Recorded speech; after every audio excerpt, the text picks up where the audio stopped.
आज जी राहुरी पाथर्डी नगर जी पोटनिवडणूक आहे साहेबांच्या जागेवर, त्यानिमित्त आदरणीय अक्षयदादा यांची जी तांबेरे येथे सभा झाली, त्या सभेच्या बद्दल सांगायचं ठरलं तर फक्त अक्षयदादांचे आता फक्त औपचारिकता बाकी आहे.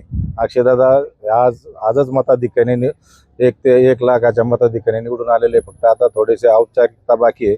त्या दृष्टीने तांबेरे त्यांना भरपूर आणि मागच्यापेक्षा जास्त लीड देण्याचे प्रयत्न तांबेरे आम्ही करू. त्या दृष्टीने दिवंगत आमदार शिवाजीराव कर्डिले यांनी आपल्या मतदारसंघात आपल्या गावात काही कामं केलेली आहेत.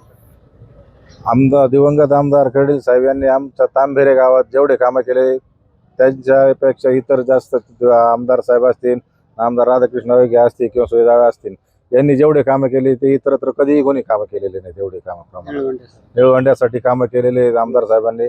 4 सभा मंडप आहे तांबेरेमध्ये, वडनेर रस्ता आहे, गणेगाव रस्ता आहे. कर्डिले साहेबांनी भरभरून असं आम्हाला मदतीला प्रेम दिलेलं आहे. आज अक्षयदादा कर्डिले यांनी आपल्या इथं भाषण केलं, त्यातून आपल्याला जाणवतं का शिवाजीराव कर्डिलेंची उणीव ते भाषण तर देणार नाही? 100% अक्षयदादांच्या रूपात माझे अक्षयदादा ज्या पद्धतीने बोलत होते त्या पद्धतीने आम्हाला पूर्णतः मनातून वाटलं का साहेब आज वाटतो साहेब नाही आहेत, पण असं वाटत नाही का आज साहेब आहेत आपल्यात कुठंतरी. या दृष्टीनेच अक्षयदादा कर्डिले त्या दृष्टीने पाऊल टाकतात. अक्षयदादांच्या विजयाची किती खात्री वाटते? 100% अक्षयदादांच्या विजयाची खात्री आहे.